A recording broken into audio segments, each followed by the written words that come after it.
Alright, YouTube, so I decided after, I hate this camera thing.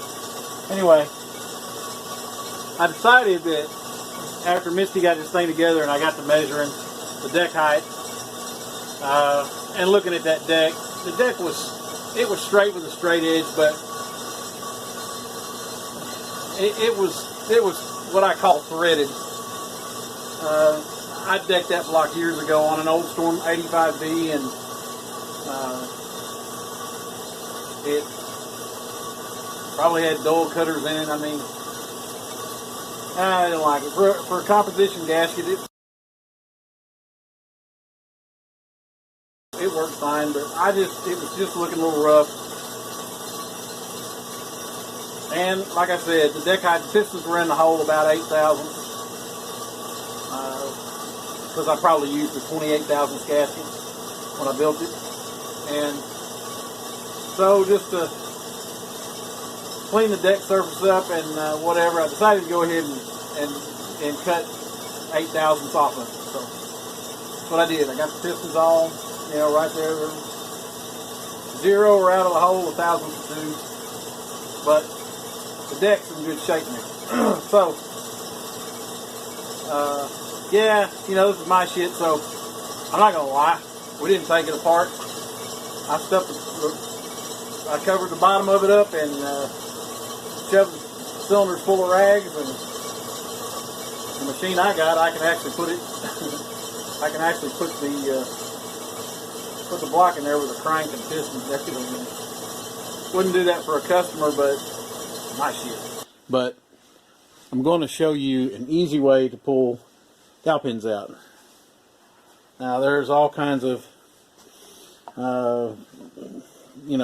collets that you can use with a slide hammer. I mean, I've seen people weld stuff to them and try to beat them out of there, but I have found that the easiest way to do this is to take a claw hammer. Let's see if I can make sure I get this in the camera. It might take you a couple of tries to beat that claw hammer on there like that.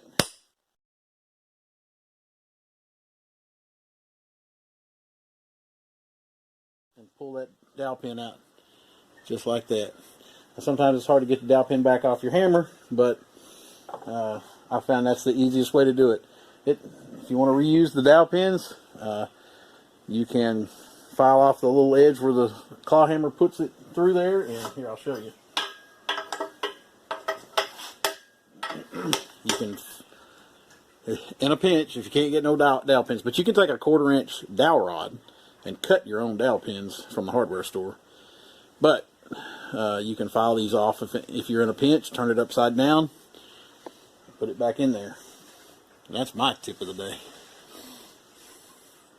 We got this old turd deck now, and I need to put the dowel pins in it.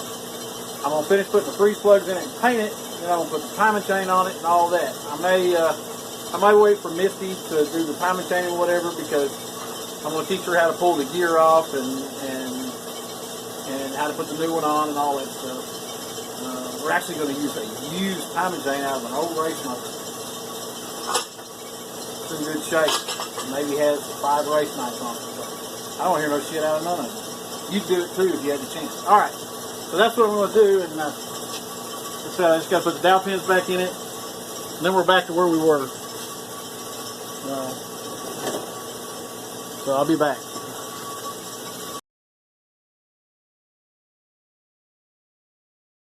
Alright, so I did a whole nother video on freeze plugs, but I'm going to go ahead and give it another freeze plug lesson because somebody asked me to. So it's real simple.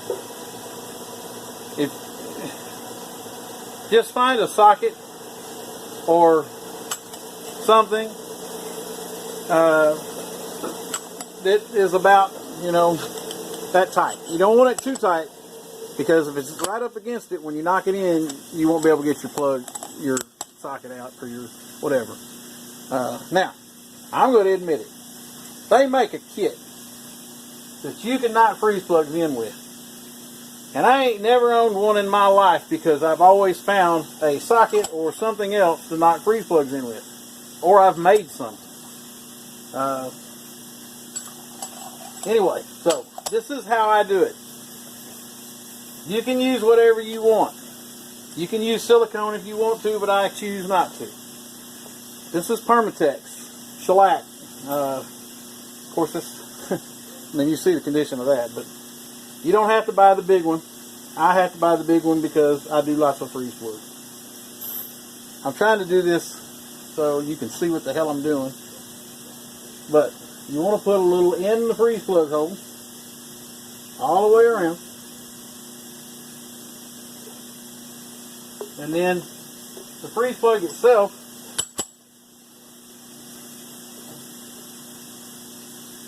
same thing. Put some on there.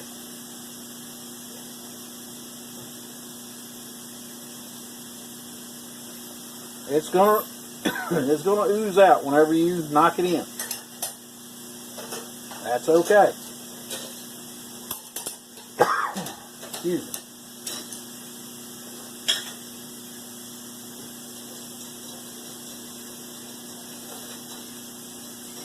Alright, now I got it all the way around the freeze plug. Now if this goes into the oil, or if this is a rear cam plug, you don't want to get it on the outside of that. No, you want to get it on the outside of that, but you don't want to get it to where it's going to be inside the engine. So wipe that shit off right there. But for a freeze plug, it's fine. Now,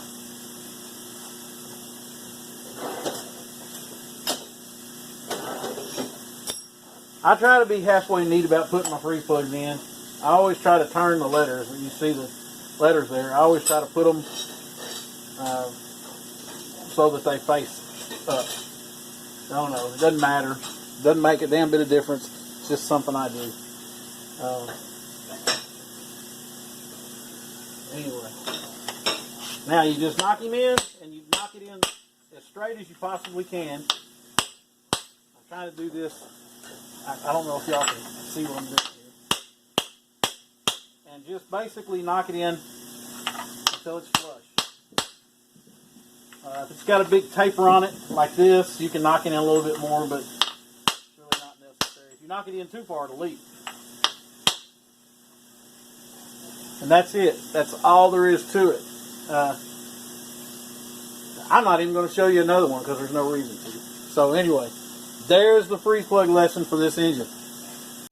Okay, one more thing to add to that. When you get the freeze plugs knocked in, don't leave that shit hanging off of there. That's so unprofessional. Get a paper towel and some brake cleaner, carburetor cleaner, and wipe it off. If it's silicone, wipe it off, man. Don't leave that shit hanging out.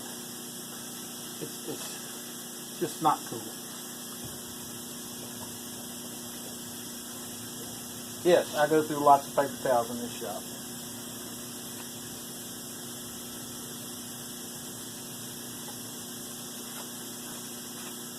Voila, we're done. Alright, be back when I paint it.